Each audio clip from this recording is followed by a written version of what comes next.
Hello and welcome to Ways to Change the World. I'm Krishnan, and this is the podcast in which we talk to extraordinary people about the big ideas in their lives and the events that have helped shape them. This is a slightly different podcast. By the way, we're obviously still at home, and so if you hear my children banging and crashing around, I apologise.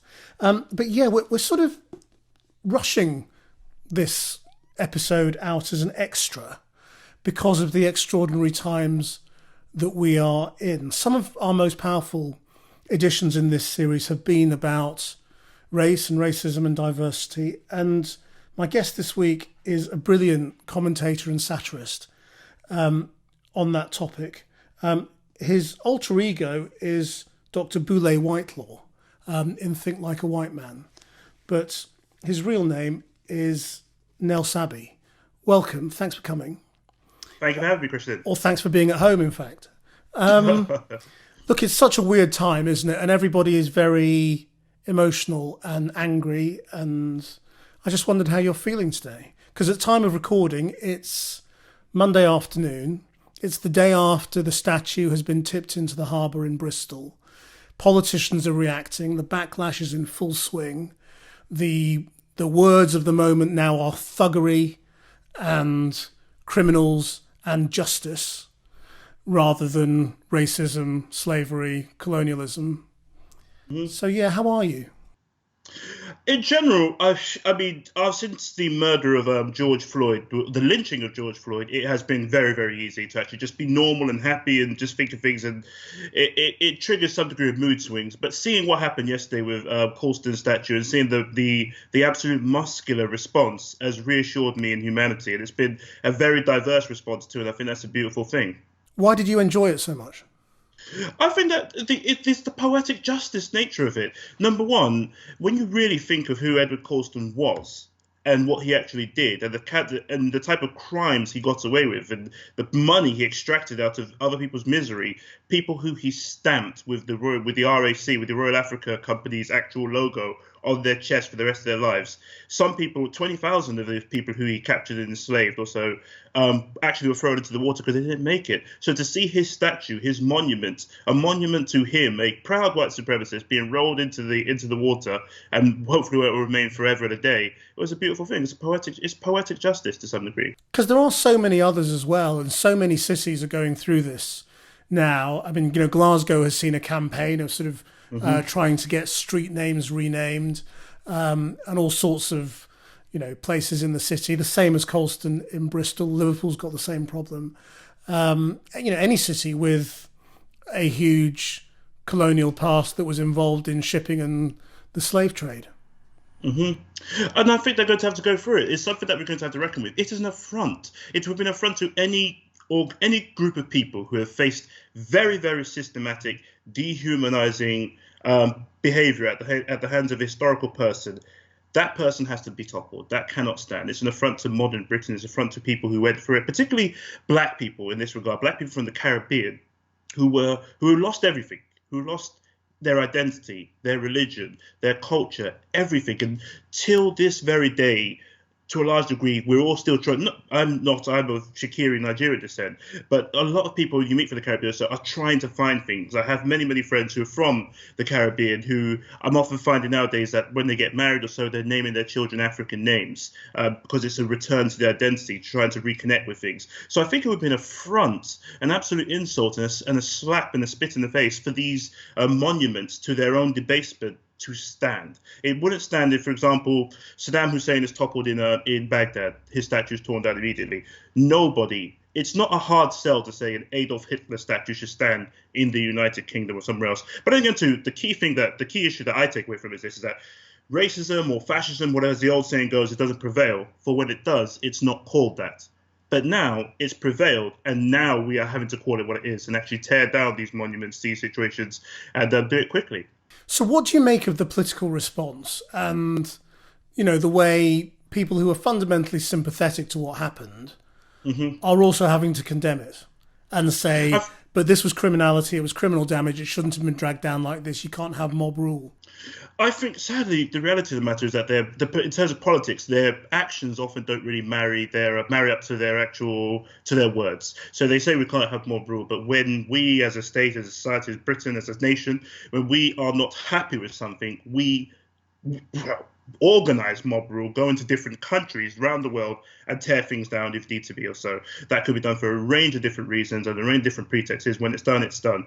But the key thing is this, is that sometimes when people aren't being listened to and people are being insulted on a persistent basis, people are going to take some degree of robust action.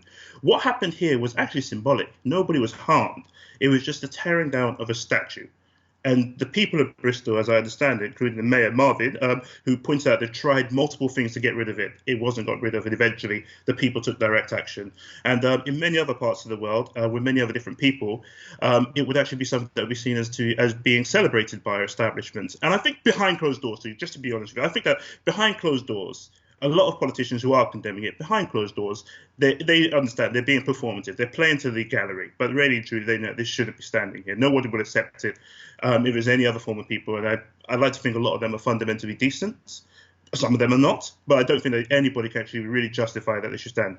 That Coulson should be standing. You see, I mean, doesn't, what you were saying about the way Britain has operated as a country and individuals operate, when they want to go and tear things down, speak exactly to what you were writing about with Think Like a White Man, in that how you get away with it.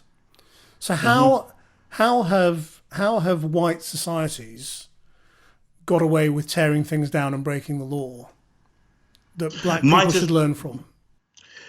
Well, might is right, essentially. That's the old white supremacist saying that if you're strong, you're never wrong. Might is right. And then that's what we've actually seen over here, that in certain situations, if I take, for example, if I look at what's been done in large parts of Africa, I think of people like Frederick Lagarde, who took loads of different parts of disparate groups of people, ethnic groups or so, and just lumped them into one country and described it as Nigeria, and as literally meaning the area around the River Niger.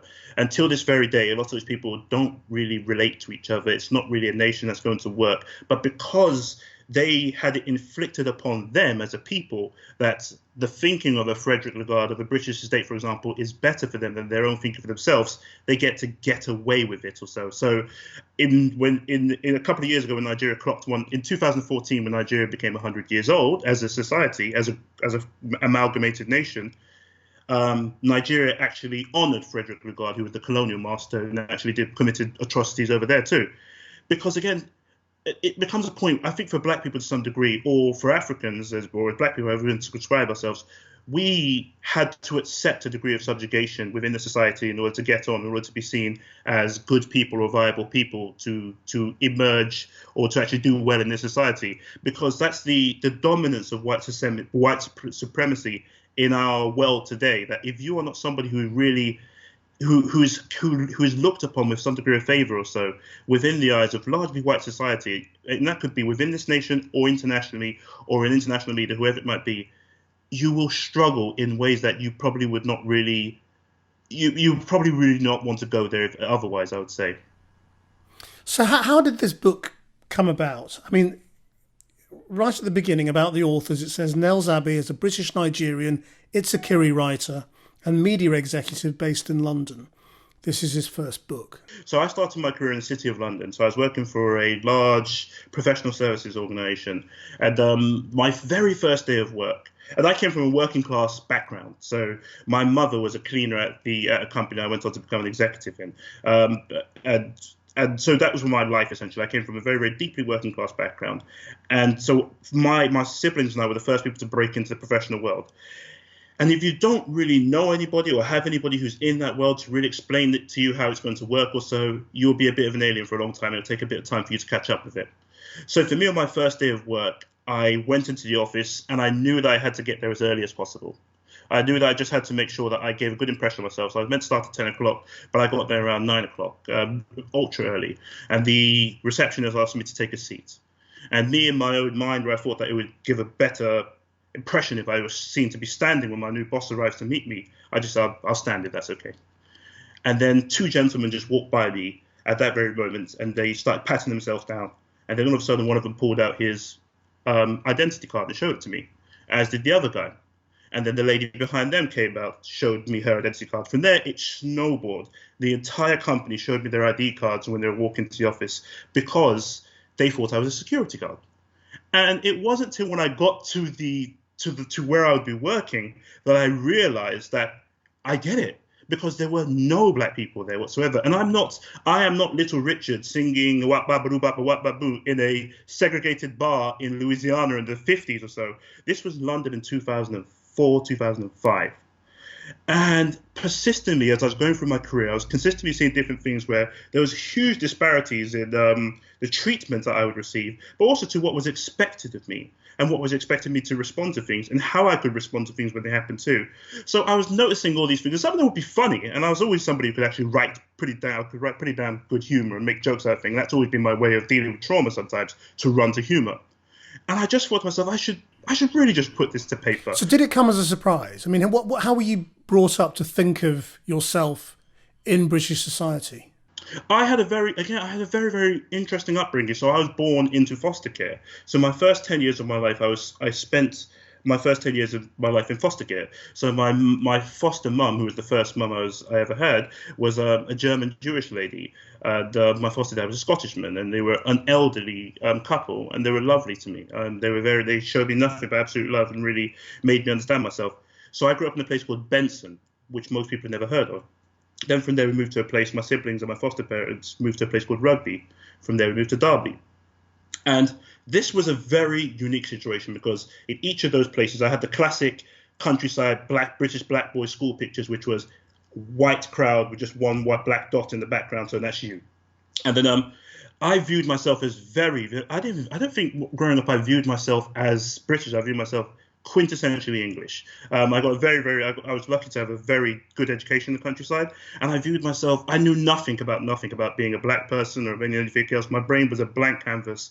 In fact, shamefully, sometimes some of my friends would actually, what I now know to be racist comments, would make some of those racist comments or so, and I would laugh along with them because I didn't really know what they were talking about.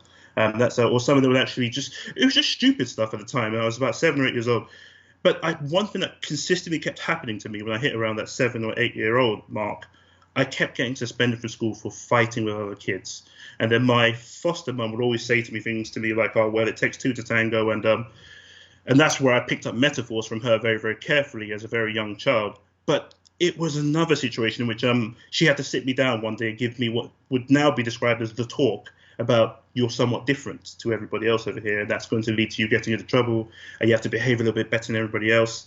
And yeah, that was my British society. So you were told, because all of us, second generation immigrants, and I imagine third and fourth, were told, to achieve the same, you've got to be better. Yeah, absolutely. So you were being brought up by a white foster parent who also told you the same thing. My white foster mum told me about racism. She was a German Jewish lady. That lady knew about racism. She knew because she was born. She lived through the war, so in Germany, everything else. So moved to the UK. She knew about racism. She was not somebody who was shy about talking to me about that. In fact, my own mother doesn't talk to me about that till this very day too much. But my white German Jewish mother did. When I moved to my mum in London, for example, which was when I was about 10 years old, it was a very different ball game. My mum's ethos was you've got to work multiple times as hard in order to get on. So she dealt with the subtleties of working. My mum was working 3 jobs at any given time or so. So she was a very, very hard working, industrious person or so, sending money back home, just doing the normal classic immigrant stuff. And but it was persistently hammered into my siblings like that. Education. Long before Tony Blair said it, that is how we're going to get somewhere in life right now. That's what we need to do. And I knew from a very, very young age that university was something I'm going to go to. In fact, Mom's a bit disappointed I've not done a PhD or anything else. She just wants as many degrees as possible. So, yeah. So with that, without wishing to pry, and if you don't want to talk about it, that's absolutely fine. Please. Why were you fostered and then went back to your mum? I do not know. I do not know if I do not know with concrete. We don't really talk about it that much to this very right now. But I've heard multiple stories, but I do not know. I do not have a concrete answer for you. I just don't really know because it was done with so many children, so many particularly Nigerian children. But Ghanaian parents, West African parents did it here and there, but it was very prominently done amongst Nigerian children. There's a lot of prominent people in British society today who were fostered as babies. The late rapper Ty was prominently fostered. My friend Derek Owusu, the writer, I won't call out other people because I don't want to actually. I've not spoken to them about it, but yeah, or they haven't gone public with it.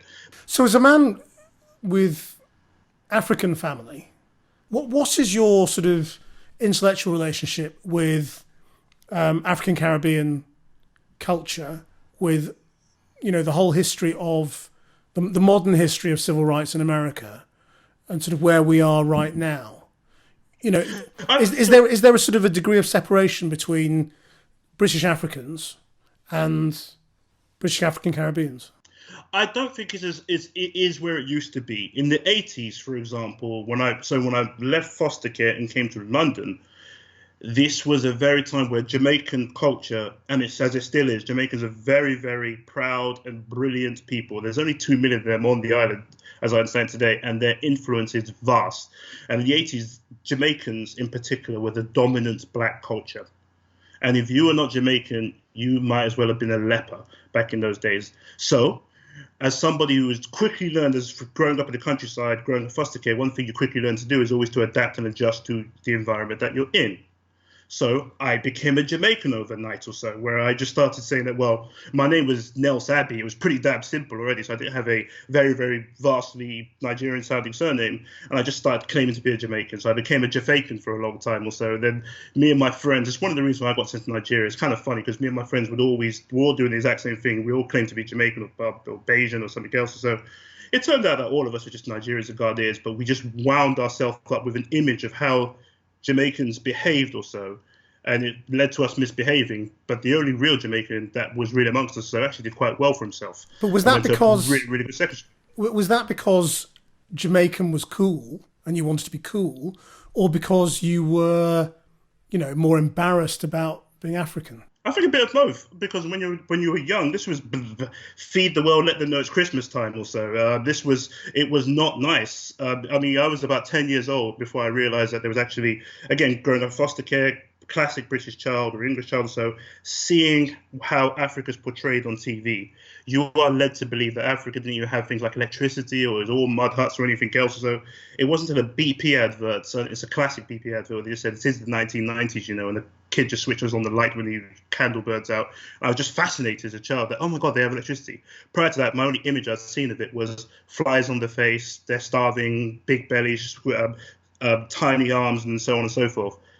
But growing up after that, so there's a degree of embarrassment, but then there was also a degree of just really wanting to be cool and emulate the Jamaicans, as they still are to this very day, was so culturally significant. And when I think of Black British culture to this day, and even African American culture to a large degree, it's largely the Jamaicans that were the drivers of cool, or the drivers of a lot of the brilliance and culture, from music to cuisine to art and so on and so forth. So a lot of credit and kudos to them. I want to come back to sort of more of the themes in the book, but just on that point, I mean, when you think about the economic power of Black people in America and in this country, given how much of our popular culture sort of surrounds Black people, why are Black people not more powerful?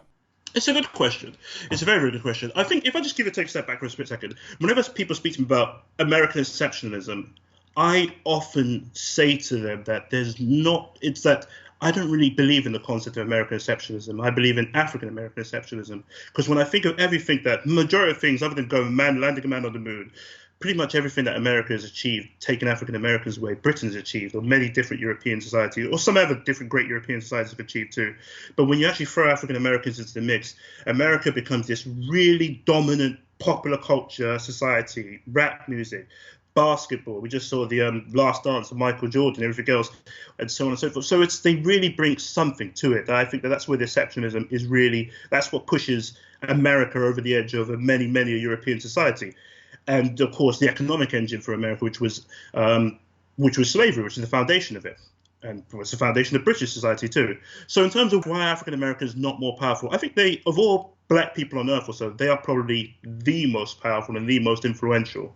But the norm is that it's a tough one because, again, they're in a very, very harsh society that has America is a beautiful society, but also too it's a society of greater extremes than, say, Britain. You can be extremely successful and extremely unsuccessful if you're not careful. So you can fall into the trap of prison or something else, into the mass incarceration system very, very easily. And you can also make it to the top with a lot more ease, not very easily, but with a lot more ease than you could say in Britain. I think it's in terms of power, so it's a tough one because, again, there's always been the traditional element of the social order, that who is meant to be where, who is meant to occupy what position in our society, in particular societies. And that has always pushed African Americans to the very, very bottom. But African Americans, being very strong, brilliant, and industrious people, keep finding a way to drag themselves up. And that's something I truly admire about them. Well, so to take on what you've written about, more directly, how much of it do you actually believe? I mean, and how much has changed since you wrote it? That in order to succeed as a black person or any other ethnic minority, you've basically got to act like a white person. I think it's to some degree, I think that's the very literal interpretation of the book. Some of it is, there is an element in which, if you take, for example, what you're seeing right now within our government, the people who are getting on within our government, I'll put Rishi Sunak to one side, because he's a very, very different kettle of chips. So Rishi's coming from my sort of background. We're both former bankers, and he's going into this sort of situation. I don't see Rishi Sunak playing the racial game, the racial Tory game, as much as I say a Priti Patel or a Sean Bailey or a Kemi Badenoch, who are a very different kettle of chips. Or Sajid Javid. These are people who are often having to collaborate with their own subjugation or their own communal subjugation in order to get on. And what we're seeing there is often mirrored very, very significantly in the corporate world, in which almost as if you're having to deny or reject everything who and what you are, and reject what you like, and reject or performatively reject what you are, what you like, what your interests are, in order to get on in certain environments. There's an intensity, there's a scale of it across where we are in terms of which industry you're in or so, but there's always that element in which, hey, leaving who you are at the door and literally adopt, and I'm sure that's true of everybody, but it's very, very true when you're an ethnic minority, that we have to leave who you are at the door or so and become almost like put on a white mask as you go into the office. And then when you leave the office, so you cough twice and then let it all blurt out all over again or so. And then hopefully don't bump into somebody you know on the way home. But yeah. But it's quite complicated, isn't it? Because in some ways, what you joke about, in terms of how you get a promotion, how you deal with bosses, never ever accuse anybody of racism or say that you're being held back because of racism, because which company is going to ever admit that it's racist? All of these things are true to some degree, but also with the examples you've cited, hasn't it also got a lot to do with sort of personal confidence? If you look at people who come from relatively humble backgrounds, who kind of made their way up, and they've probably still got a bit of imposter syndrome, and they're kind of thinking someone's going to tap me on the shoulder any minute and throw me out. It's very different to the Rishi Sunak, as you say. Yeah, absolutely. Who's married to a billionaire. He's thinking, I don't care. You can't throw me out. I probably own the place. You're right. Sajid Javid is working class from the north somewhere. Sean Bailey is actually very working class from my old stomping grounds in West London. And then I don't know what Priti Patel's background is, but you're right. Rishi Sunak has an air of confidence about him that he belongs, that he should be here. So he's rich. He's got that backdrop to him. So should he fall down or so, he knows that, look, I've got the biggest possible soft landing a parachute on me that you could potentially think of, or so I'm going to something great and good, and that does boost your confidence. That does give you a little bit of push. The same thing with Chuka Umunna, say, for example, in the Labour Party versus, say, a David Lammy, who was working class background. Chuka Umunna was not. Chuka Umunna's dad was, as I understand it, a fairly wealthy man. And you're seeing all these different, Dawn Butler, Kate Osama, and everybody else. So these are largely working class people, but the ones who are often gravitating to the top with some degree of confidence and not having to play the racial game, not having to explicitly collaborate with their own subjugation or to get on, are the ones who often come from wealthier backgrounds. So I do agree with that.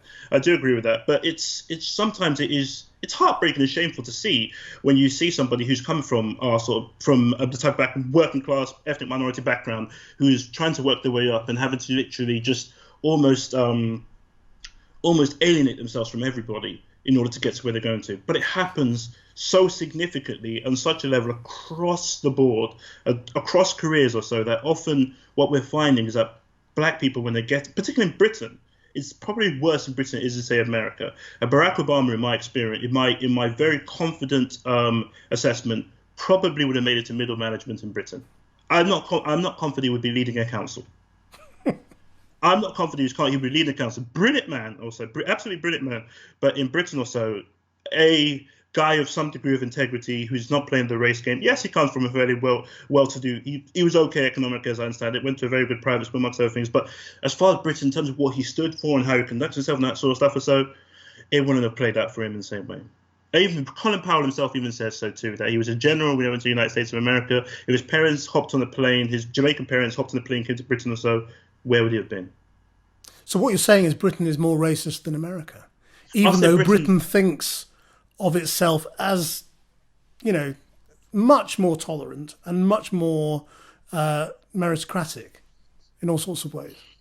I wouldn't say Britain's more meritocratic, not in the slightest bit. I'll say Britain's a lot less meritocratic. Is Britain more racist? I'll say Britain's is a nation of less extremes than America. George Floyd's lynching at the hands of Derek Chauvin that we saw the other day, could that happen in Britain?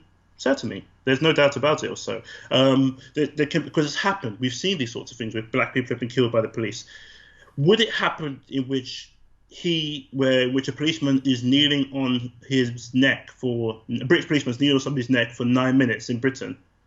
I don't think it would happen like that. While somebody's filming it on camera, I don't think it would happen like that. So that's the extremes that we're dealing with. So it's the same way in which I don't think that, say, a British Obama like a Chuka Umunna or even British Obamas who you may not have heard of, for example, a Dr. Rob Berkeley, who's our Obama class in Britain, who's Oxford to the back teeth, brilliant guy, former BBC executive and everything else. So, and he should be in that ilk right now, but he's not. Right now, and you're just seeing it again that these are the type of people, and even in politics, when people with black people with huge amounts of integrity are often avoiding it. So politics hasn't attracted the best of our community just yet, for very, very sad reasons. So the question is this really a moment of change? These couple of weeks of rage, of acknowledgement by white communities and businesses and politicians, is anything changing right now? Is this the Me Too moment on race? Is anything changing right now? I see an appetite for change. It breaks my heart that everybody had to see somebody being lynched for nearly 9 minutes with a policeman's knee on their throat for them to think, oh my God, black people are human, and they said racism is real. It breaks my heart, but that is what it has taken. That shows the degree of dehumanization and acceptance of anti-black racism within our society. That's how far it had to go in order for people to see it, in order for people to recognize some degree of humanity. And I think people are recognizing that right now, and that's a positive and a beautiful thing, and we're thankful for it. Is it going to lead to long-term and substantive change? We are currently getting rid of the symbols of white supremacy in our society. Colston's floating, it sleeps with the fishes right now, and we're thankful for that. But once you get rid of the symbols, you then have to get rid of actual white supremacy. And getting rid of that's where it becomes a lot more scary, a lot more expensive for organizations. Extracting anti-black racism has an inflationary cost, has a political cost, has a social cost, even has a technological cost associated with it. And is that something that we as a society really are ready to face head on? I hope so, is my thought, is my prayer. You don't sound convinced. But I've seen it before. I saw Black Lives Matter rage 4 years ago. Seeing George Floyd was the most extreme video I'd ever seen. But I saw Trayvon Martin. I saw Mark Duggan. I didn't see Mark Duggan get killed, but I saw what happened to him in the aftermath of it. But this does feel like there's a reckoning in the air. But I wonder what, of course, we're also currently living through the backlash. But I feel like we do have a critical mass, which is necessary for change. But will that change happen? I don't know. And my fear also, too, is that as far as Britain's concerned, we're very good at empowering people who will they will suck the energy out of it and make sure it's dissipated. But it feels like there's a desire for change in the air. Will it actually happen? I don't know is the answer. So how should BAME people who are doing okay behave now? The reason I'm asking you is your book acknowledges in a jokey way, and we've been talking about it, that a lot of people who do well from ethnic minorities do well without mentioning it. It's like, don't mention the black. Absolutely, you're not going to be. So is it time for people to start mentioning the black? I think that all of us have to develop a understanding of every ethnic minority. You're forced to understand that racism exists, and you're forced to pick a way in which you're going to deal with it, and you're forced to understand which way is going to be more effective to get you to where you want to go to in your career or in your life or anywhere else. And the norm is, if you're in a big corporate or in a professional world or so, you're that person who's very comfortable speaking about racism. The norm is that's not going to be favoured. Now, if this moment creates anything, this moment in which black people have been rehumanized by virtue of the fact that a police officer knelt on a man's neck for 8 minutes and 46 seconds, if that has what it's taken for black people to rehumanize us, to be rehumanized and therefore liberated to speak about race and racism and getting rid of white supremacy from various environments or so, then that is a very good thing. That's a very good thing. I just want to take one step back, Krishnan. I know I'm taking up so much of your time or so, right? But I just want to take one step back before we miss it. Two things happened the week that George Floyd was murdered. George Floyd was murdered by Derek Chauvin. But the more dangerous and more indicative of danger thing happened in Central Park. Because most black and ethnic minority people actually won't experience racism at the hands of a Derek Chauvin. They might. That might be that is the sharp, harsh, extreme wedge of racism. Most people will experience that at the hands of an Amy Cooper, who is the lady who called the police on the black man in Central Park, and specifically knew how and when to weaponize her whiteness to curry favor and curry violence against a black person at any particular moment she wanted to. And that lady was like me. She was a banker once. Well, she's now a former banker, but she was a banker and was doing a high-powered job or so.